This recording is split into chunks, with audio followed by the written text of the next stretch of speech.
What can one say after Ruth Bondi's words? One should really keep silent. The fact that the 27th of January, the day of the liberation of the Auschwitz camp, is now a universal, international day of commemoration for the Holocaust, has brought out the three levels at which Auschwitz and what Auschwitz stands for mean today. It has a universal meaning, it has a Jewish national meaning, and it has a personal meaning. And let me say a few words about each of them. The universal meaning of the Holocaust, which it took some time for the world to recognize it, is getting more and more understanding today all over the world. For two reasons. Because not only 6 million Jews were killed in the Holocaust, but Europe has been changed because of that. Things have perhaps recuperated a little bit, but the fact that there is today a Germany with hardly any Jews, and Austria with hardly any Jews, Poland with practically no Jews, has changed those countries. And the significance is not only that there are no Jews there, but those countries are without Jews, after having been, for better or for worse, going through centuries of complex, sometimes better, sometimes worse, relations with the Jewish people.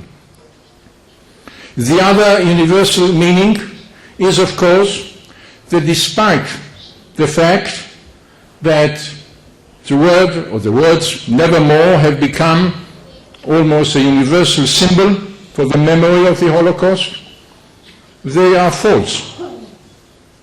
In the last few years, we have seen, mainly in Africa, but not only in Africa, in Rwanda, still going on in Sudan, developments which are genocidal. And the fact that there is today an international community, there is a United Nations, that there is an international genocide treaty, convention, has not really stopped those two terrible genocides, one still going on.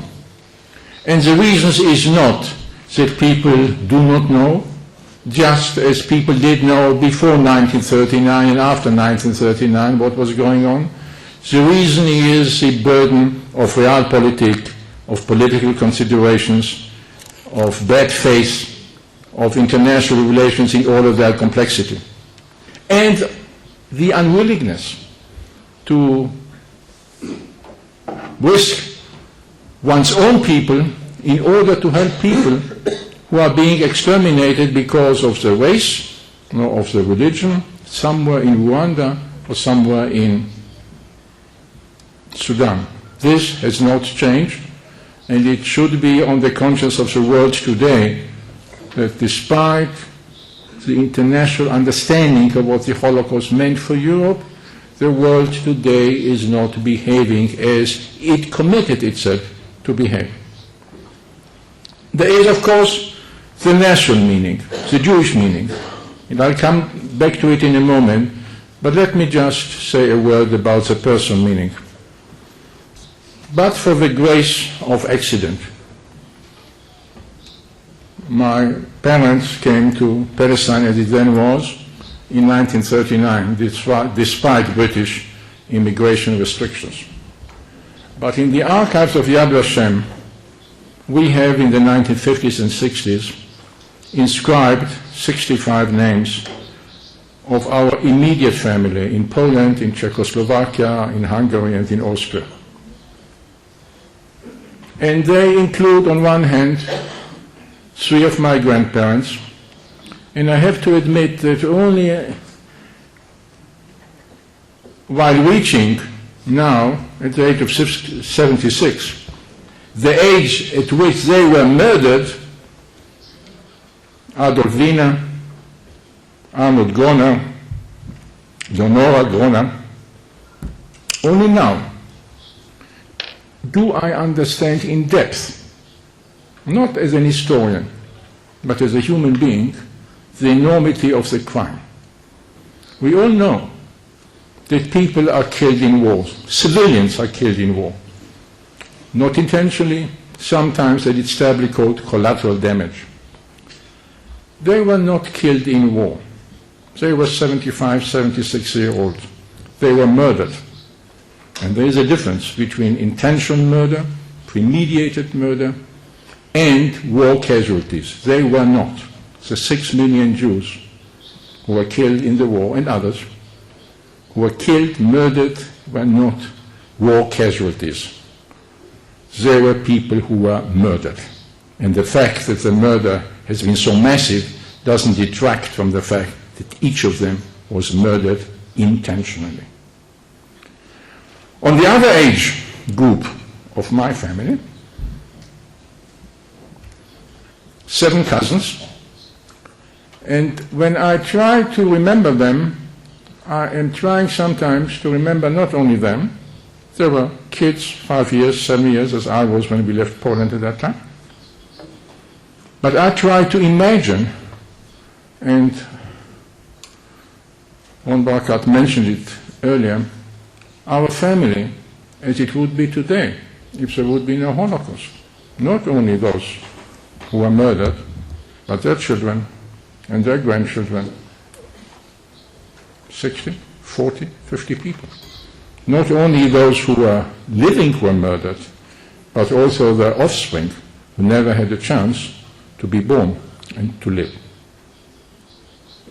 Now, perhaps the most moving and meaningful, despite its problematical nature, of all the statements made by any Jewish or Israeli person in Auschwitz was a statement made by then the chief of the Israeli staff, Ehud Barak, when he came at the head for the first time of an Israeli military visiting group to Auschwitz, and he said, "We came too late." And when you try to understand what was said by him, moving as it is, you will recognize immediately that on one level it is not true. On the other level it has a deep metaphysical and symbolic meaning. Why is it not true? If there would have been a Jewish state in 1944 or 42, it probably wouldn't be able to do more than the Soviet army and the American army and the British army were able to do. Perhaps if this country would not be under British rule, but would be an independent state, more people would have been saved and not sent back as Struma and others were sent during the war. Probably more people would have been saved, but Auschwitz would not be liberated by a Jewish army earlier than it was by the Soviet army. So on that level, this statement is not exactly true. But on a symbolic level, it is enormously true. Because what Ehud Barak said, and I think he meant it, was that history for Europe is not the same after World War II. Europe, not without Jews, but many countries with very few Jews, as I mentioned earlier. But what was said in this sentence, "We came too late," means that today, for the Jewish people,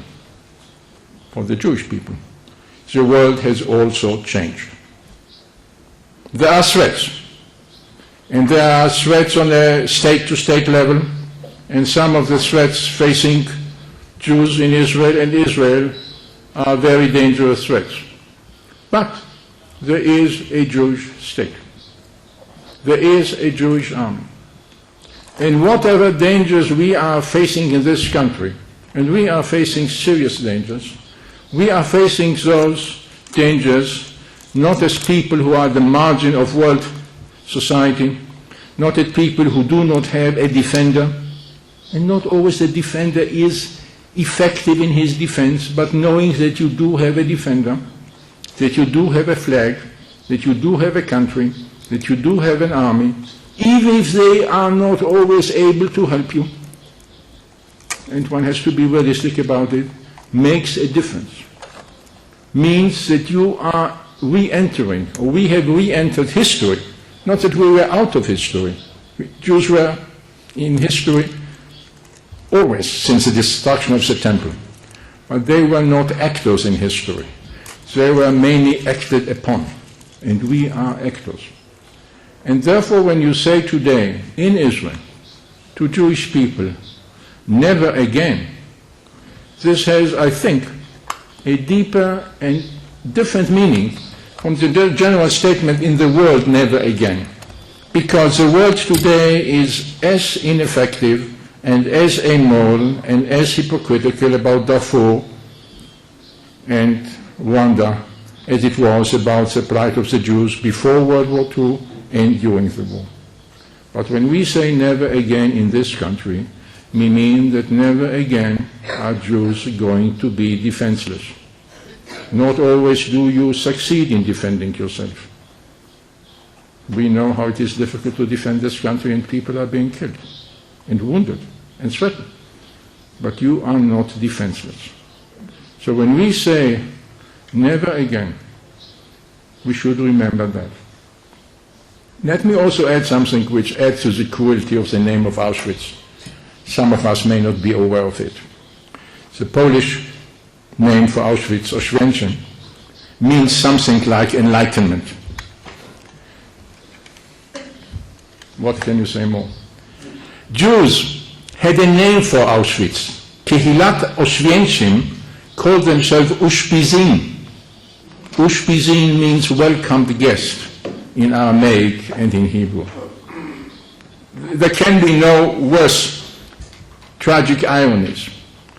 But they do suggest something, that despite the Enlightenment, that despite the fact that Jews in many countries, including Poland, including Germany, were at one time welcomed guests. That's why they lived there, sometimes suffering, eventually equal, enjoying emancipation. This was not exactly where they felt at home. And having a home is a great difference today. Israel was not started because of the Holocaust. Zionism did not begin with the Holocaust. Zionism is not an outcome of anti-Semitism, but it is an outcome of the Enlightenment, of the right of people to self-determination, and of Jews being like every other people, be they Kosovars or Palestinians, who have a right to self-determination in their own country, with their own force, if necessary. And therefore the meaning of never again means that one is not a guest in a different place. One is not being tolerated. One is not being suffered. One is at home. And I think this is a meaning that we should, here in this country, take from meaning from the word never again. Thank you.